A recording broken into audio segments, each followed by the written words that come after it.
Hello, good evening. Welcome to my channel Aswathy Sreemith Nidhi. ഇന്ന് ഞാൻ നിങ്ങളുടെ മുന്നിലേക്ക് വന്നിരിക്കുന്നത് വളരെ ഉപകാരപ്രദമായ ഒരു കാര്യത്തിനെക്കുറിച്ച് പറയുന്നതിന് വേണ്ടിയിട്ടാണ്. നിങ്ങൾക്ക് എല്ലാവർക്കും റോസ് ചെടി വളരെ ഇഷ്ടമാണ്. റോസ് ചെടി ഇഷ്ടമല്ലാത്തവരായിട്ട് ആരുമില്ല അല്ലേ? റോസിൻ്റെ ഫ്ലവറും റോസ് ചെടിയൊക്കെ കാണുന്നത് നമുക്ക് ഭയങ്കര സന്തോഷം തരുന്നൊരു കാര്യമാണ്. നിറച്ച് ഫ്ലവർ ചെയ്ത് നിൽക്കുന്ന റോസാണ് നമുക്ക് എപ്പോഴും ഇഷ്ടം. അപ്പം എൻ്റെ ഈ ഒരു റോസ് പിറകുവശത്ത് കാണുന്ന റോസ് കണ്ട, ഇത് നിറയെ പൂക്കളാണ്.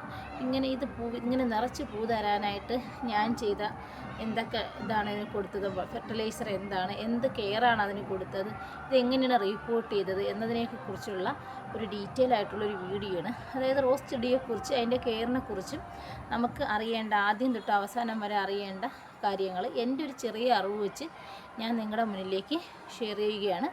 അപ്പോൾ നിങ്ങളെല്ലാവരും വീഡിയോ കാണണം. ഇത് എൻ്റെ ഒരു കാശ്മീർ റോസിൻ്റെ ഒരു ചെടിയാണിത്. ഈ ഒരു ചെടി നിങ്ങൾക്ക് കണ്ടാൽ മനസ്സിലാവും, നിറച്ച് പൂക്കളുണ്ടായി നിൽക്കുന്നത് മനസ്സിലാവും. പക്ഷേ എങ്കിൽ ഇത് അങ്ങ് വളരെ ശോഷിച്ച് പൂക്കളൊക്കെ മുരടിച്ചൊരവസ്ഥയിലായിരുന്നു. പക്ഷേ ഞാനൊരു മാജിക്കൽ ഫെർട്ടിലൈസർ, ഒരു മരുന്ന് ഉപയോഗിച്ചതിന് ശേഷമാണ് ഈ കാണുന്ന രീതിയിൽ നല്ല ഗ്രോത്തായിട്ട് നല്ല ഇലകളൊക്കെ നല്ല തഴപ്പോടുകൂടി വളർന്ന് ഈ കാണുന്നൊരവസ്ഥയിലോട്ട് എൻ്റെ പ്ലാന്റ് നിൽക്കുന്നത്. ഞാൻ നല്ലൊരു മാജിക്കലായിട്ടുള്ളൊരു മരുന്ന് ഉപയോഗിച്ചതിന് ശേഷമാണ്. അത് ഏത് മരുന്നാണെന്ന് ഞാൻ നിങ്ങൾക്ക് പരിചയപ്പെടുത്തി തരുന്നതാണ്. ഇത് മറ്റൊരു റോസ് ചെടിയാണ്. ഇതിനും ആ ഒരു വളമെന്ന് പറയാൻ പറ്റത്തില്ല, ആ ഒരു മരുന്ന് ഉപയോഗിച്ചതിന് ശേഷമാണ് ഇത്രയും നല്ല ഹെൽത്തി ആയിട്ട് ചെടിയൊക്കെ വളരെ അങ്ങ് നാശമായി അങ്ങ് അസുഖം ബാധിച്ച് ശോഷിച്ചൊരവസ്ഥയിലായിരുന്നു. ഇപ്പോഴും വളരെ ഹെൽത്തി ആയിട്ട് ഇത്രയും പൂക്കളൊക്കെ ആയിട്ട് ഒരു കൊല നിറയെ പൂക്കളൊക്കെ ആയിട്ടൊക്കെ വന്നതിന് പിന്നിൽ ഞാനൊരു മരുന്ന് ഇതിൽ അപ്ലൈ ചെയ്തപ്പോഴാണ് ഇങ്ങനെയൊരു മാറ്റം ഇതിനുണ്ടായത്. വളരെ ഹെൽത്തി ആയിട്ടുള്ള ഫ്ലവേഴ്സാണ്.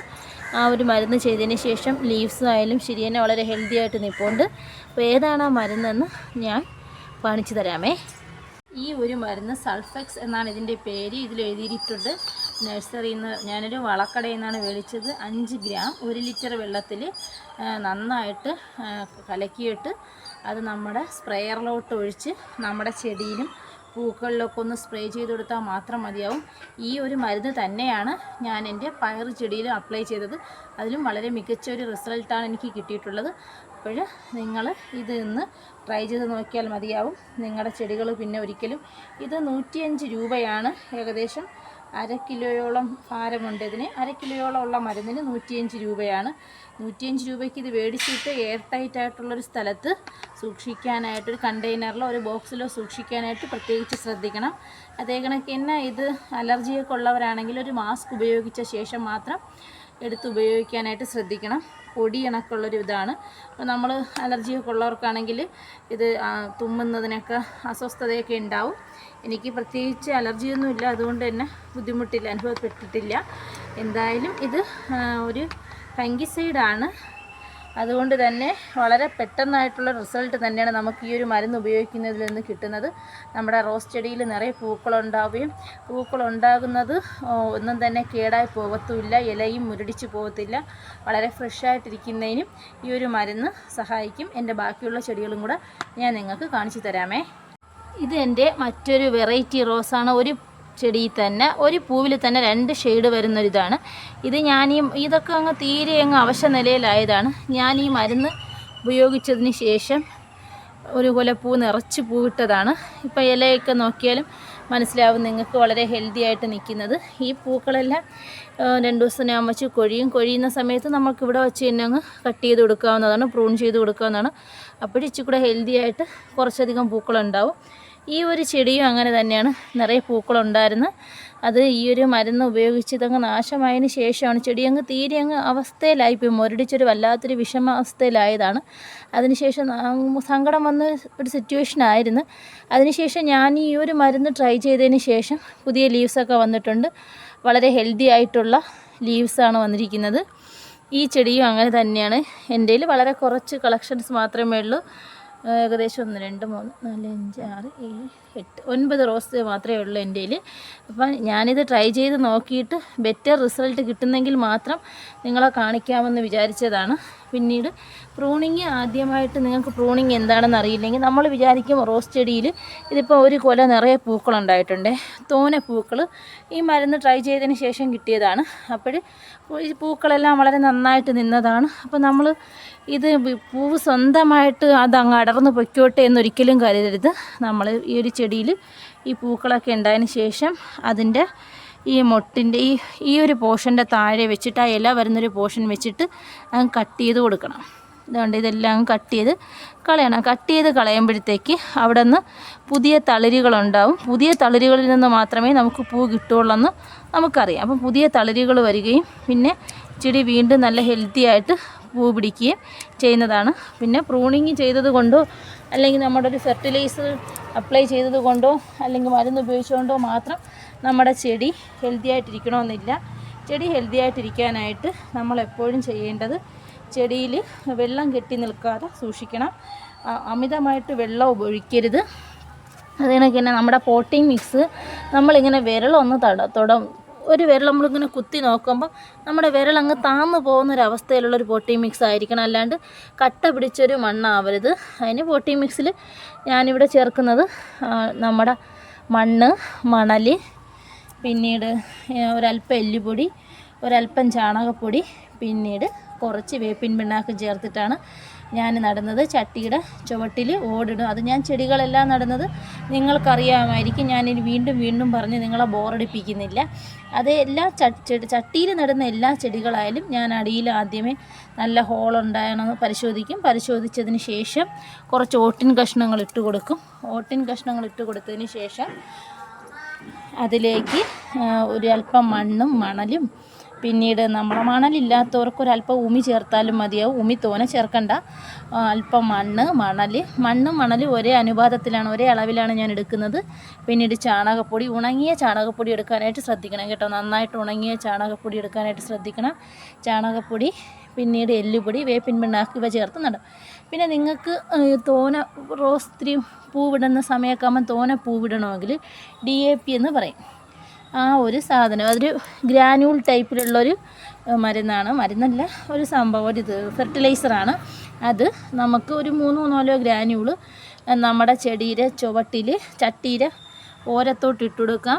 വേരിലും തണ്ടിലും തട്ടുന്ന രീതിയിലല്ലാണ്ട് ചെറുതായിട്ട് മണ്ണിളക്കിയിട്ട് ഒരു ചട്ടിക്ക്, ഈ ഒരു ചട്ടിക്കാണെങ്കിൽ ഒരു 3 ഗ്രാന്യൂളൊക്കെ മതിയാവും. അത് ഞാൻ കാണിച്ചു തരാമേ. ആണ് നമ്മുടെ DAP എന്ന് പറയുന്നത്. ഇതിപ്പം ഒത്തിരി ഉണ്ട്. ഇതിൻ്റെ ഒരു 4-5 ഗ്രാന്യൂള് നമ്മുടെ ഒരു റോസ് ചെടിയുടെ ചുവട്ടിൽ നിന്ന് ഒരല്പം മാറി മണ്ണ് മാറ്റിയിട്ട് അതിലോട്ട് ഇട്ട് കൊടുത്താൽ മതിയാവും. എന്നിട്ട് ഡെയിലി വെള്ളം ഒഴിക്കണം. വെള്ളം ഒഴിക്കുമ്പോൾ ഭയങ്കരമായിട്ട് നമ്മൾ ഹോസ് ഉപയോഗിച്ചൊന്നും വെള്ളം ഒഴിക്കരുത്. നമ്മുടെ കൈ വച്ച് കപ്പ് ഉപയോഗിച്ച് തന്നെ വെള്ളം ഒഴിക്കണം. അതായിരിക്കും ഏറ്റവും സേഫ്. ചട്ടിയിൽ വളർത്തുന്ന ഏത് പ്ലാന്റിനാണെങ്കിലും അങ്ങനെ വെള്ളം ഒഴിക്കുന്നതായിരിക്കും സേഫ്. അപ്പം പെട്ടെന്ന് നിറയെ പൂക്കളുണ്ടാവും. പിന്നെ നമുക്ക് നമ്മുടെ അടുക്കളയിൽ ഉള്ള തന്നെ ചില വസ്തുക്കൾ ഉപയോഗിച്ച് നമ്മളെ പ്ലാന്റിനെ ഹെൽത്തിയാക്കി വളർത്തിയെടുക്കാൻ കഴിയും. ഈ ഏത്തപ്പഴം ഉണ്ടല്ലോ, ഏത്തപ്പഴത്തിൻ്റെ തോല് നമ്മൾ സൂക്ഷിച്ച് വെച്ചിട്ട് അത് പല രീതിയിൽ ചെയ്യുന്നുണ്ട്. വെള്ളത്തിലിട്ട് അത് പുളിപ്പിച്ചിട്ട് അതങ്ങ് തോലെടുത്ത് കളഞ്ഞിട്ട് നമുക്ക് ആ വെള്ളം ഒന്ന് നേർപ്പിച്ചിട്ട് വേണമെങ്കിൽ 2 ദിവസം വെച്ചിരുന്ന് പുളിപ്പിച്ചിട്ട് തോലെടുത്ത് കളഞ്ഞിട്ട് അതിൻ്റെ വെള്ളം ചുവട്ടിൽ ഒഴിച്ചു കൊടുത്താൽ റോസ് നിറയെ പൂക്കളുണ്ടാവും. അതല്ല എന്നുണ്ടെങ്കിൽ നമുക്ക് ഏത്തപ്പഴം ഒരു 2-3 ഏത്തപ്പഴത്തിൻ്റെ തോലൊക്കെ ഉണ്ടെങ്കിൽ അത് നന്നായിട്ടൊന്ന് തിളപ്പിച്ചിട്ട് ആ ലായനി ഒന്ന് തണുത്തതിന് ശേഷം നമുക്ക് ഈ റോസ് ചെടിയുടെ ചുവട്ടിൽ ഒഴിച്ച് കൊടുത്തിട്ട് നേർപ്പിച്ചിട്ട് ഒരല്പം കൂടി വെള്ളം ചേർത്ത്, ഇരട്ടി വെള്ളവും കൂടി ചേർത്ത്, അപ്പോൾ 1 കപ്പ് ഉണ്ടെങ്കിൽ അതിൻ്റെ കൂടെ 1 കപ്പ് വെള്ളവും കൂടെ ചേർത്ത് നമുക്ക് റോസിൻ്റെ ചുവട്ടിൽ ഒഴിച്ചു കൊടുക്കുകയാണെങ്കിലും വളരെ പെട്ടെന്ന് തന്നെ പൂക്കളുണ്ടാവുന്നതിന്, നമ്മുടെ പ്ലാന്റ് വളരെ ഹെൽത്തി ആയിട്ടിരിക്കുന്നതിനൊക്കെ സഹായിക്കും. പിന്നെ മറ്റൊരു അടുക്കള ടിപ്സ് എന്ന് വെച്ചാൽ, അടുക്കളയിൽ നിന്ന് ഉപയോഗിക്കാവുന്ന മറ്റൊരു ഫെർട്ടിലൈസർ എന്ന് വെച്ചാൽ, നമ്മളെ വീട്ടിലേക്ക് എല്ലാവരുടെ വീട്ടിലും നമ്മൾ ചായ ഇടാറുണ്ട്. ചായ ഇടുമ്പോഴത്തേക്ക് നമ്മൾ ഇവിടെ ചായേൻ്റെ തേയിലേൻ്റെ ചിലർ ഞങ്ങളൊക്കെ മട്ടി എന്നാണ് പറയുന്നത്, ചിലർ തേയില ചണ്ടി എന്ന് പറയും. ഈ തേയിലേൻ്റെ ചണ്ടി നമ്മളൊരു പാത്രത്തിൽ കളക്ട് ചെയ്ത് വെക്കണം. കളക്ട് ചെയ്ത് വെച്ചിട്ട് അതൊന്ന് ഉണക്കിയെടുത്ത ശേഷം നമ്മുടെ റോസിൻ്റെ ചുവട്ടിൽ കൊണ്ടിടുന്നെങ്കിൽ അതൊരു വളരെ നല്ലൊരു ഫെർട്ടിലൈസറാണ്. അതിന് അളവൊന്നുമില്ല, എത്ര അധികം ഇട്ടാലും ഇത് ഉണക്കണമെന്നേ ഉള്ളൂ. ഉണക്കിയ പൊടിയായിട്ട് ഇടുന്നതായിരിക്കും നല്ലത്, അല്ലെങ്കിൽ കൃമികളുടെയൊക്കെ ശല്യം ഉണ്ടാവും. മറ്റൊരു വളമെന്ന് വെച്ചാൽ അടുക്കളയിൽ നിന്ന് എടുക്കാവുന്ന റോസിനൊക്കെ എടുക്കാവുന്നൊരു വളമെന്ന് വെച്ചാൽ ഞാനിതൊക്കെ ട്രൈ ചെയ്യാറുണ്ട്. വളമെന്ന് വെച്ചാൽ നമ്മുടെ മുട്ടയുടെ തോട് ഒന്ന് കഴുകിയെടുത്തിട്ട് സൂക്ഷിച്ചിട്ട് ഒത്തിരി തോടാകുമ്പോഴത്തേക്ക് നമുക്കൊന്ന് മിക്സിയുടെ ജാറിലിട്ടൊന്ന് പൊടിച്ച് ഒരു പൗഡർ പരുവത്തിലോട്ട് അത്രത്തോളം ആവത്തില്ല, തരികളുണ്ടാവും. ആ ഒരു പരുവത്തിൽ നമ്മുടെ റോസ് ചെടിയുടെ ചുവട്ടിക്കൊണ്ട് ഇട്ട് കൊടുത്താലും വളരെ നല്ലൊരു റിസൾട്ടായിരിക്കും നമ്മുടെ പൂക്കൾക്കുണ്ടാവുക, ചെടിക്കുണ്ടാവുക. ഒത്തിരി ഫ്ലവറിങ്ങൊക്കെ ഉണ്ടാവും, ഫ്ലവേഴ്സൊക്കെ ഒത്തിരി ഉണ്ടാവും. അപ്പോൾ അങ്ങനെ ഒത്തിരി കാര്യങ്ങൾ നമുക്ക് വീട്ടിൽ അടുക്കളയിൽ നിന്ന് തന്നെ റോസ് ചെടിക്ക് കൊടുക്കാനായിട്ട് കഴിയും. പിന്നെ നമ്മുടെ അടുക്കളയിൽ സവാളയുടെയും കൊച്ചുള്ളിയുടെയൊക്കെ തോല് പൊളിക്കുന്ന തോല് സൂക്ഷിച്ച് വെച്ചിട്ട് അത് നമ്മുടെ റോസ് ചെടിയുടെ ചുവട്ടിലിട്ട് കൊടുക്കാം. അത് നമുക്ക് ഇപ്പോഴും നമ്മുടെ എന്തുവാണ് ജൈവ സ്ലറി ഉണ്ടാക്കുന്ന സമയത്ത് അതിൽ ചേർത്ത് അല്ലാണ്ട് എങ്ങനെ വേണമെങ്കിലും ഇട്ട് കൊടുക്കാം. ഞാനിതൊക്കെ ചെയ്യുന്നതാണ്. ഇതൊന്നും നമ്മുടെ റോസ് ചെടിക്ക് കേടൊന്നും ഉണ്ടാവത്തില്ല. പിന്നെ മഴക്കാലം ആകുമ്പോഴത്തേക്ക് ഇത്തരം കാര്യങ്ങൾ ഉള്ളീൻ്റെ തൊലിയൊക്കെ ഒഴിവാക്കുന്നതായിരിക്കും നല്ലത്. അപ്പോൾ ഏറ്റവും നല്ലത് DAPയുടെ ഞാൻ പറഞ്ഞില്ലേ ഗ്രാന്യൂൾസ് ഒരു 4-5 എണ്ണമൊക്കെ ഇട്ട് കൊടുത്താൽ ഫ്ലവറിങ് മഴക്കാലത്ത് അങ്ങനെ പൊതുവേ കുറവായിരിക്കും, ഫ്ലവേഴ്സ് ഉണ്ടാവാറില്ല, അപൂർവം ഉണ്ടാവാറുള്ളൂ. അല്ലാണ്ട് ഹെൽത്തി ആയിട്ട് പ്ലാന്റ് നിൽക്കാനായിട്ട് ചാണകപ്പൊടി, ഉണങ്ങിയ ചാണകപ്പൊടിയൊക്കെ ആണെങ്കിൽ വളരെ നല്ലതായിരിക്കും. എൻ്റെ ഫ്ലവർ വീണ്ടും മൊട്ടൊക്കെ ഇടുന്നുണ്ട്, വളരെ ഹെൽത്തി ആയിട്ട് നിൽക്കുന്നുണ്ടല്ലേ. അപ്പോൾ ഞാനിതൊക്കെയാണ് ട്രൈ ചെയ്യുന്നത്. അപ്പം നിങ്ങളും ഇതൊക്കെ ട്രൈ ചെയ്ത് നോക്കണം, വളരെ നല്ല റിസൾട്ട് തന്നെയായിരിക്കും കിട്ടുന്നത്. പിന്നീട് എന്നിട്ട് എൻ്റെ വീഡിയോ നിങ്ങൾക്ക് ഉപകാരപ്രദമായി തോന്നിയെങ്കിൽ അതൊന്ന് കമൻറ്റ് ചെയ്യണം, നിങ്ങളുടെ ഫ്രണ്ട്സിനൊക്കെ ഒന്ന് ഷെയർ ചെയ്ത് കൊടുക്കണം. മറ്റൊരു അടിപൊളി വീഡിയോയുമായിട്ട് ഞാൻ നിങ്ങളുടെ അടുത്തേക്ക് ഇനിയും വരുന്നതാണ്. ചാനൽ സബ്സ്ക്രൈബ് ചെയ്യാതെയാണ് ഇത് കാണുന്നതെങ്കിൽ, വീഡിയോ കാണുന്നതെങ്കിൽ നിങ്ങളൊന്ന് സബ്സ്ക്രൈബ് ചെയ്യാനായിട്ട് നോക്കണം.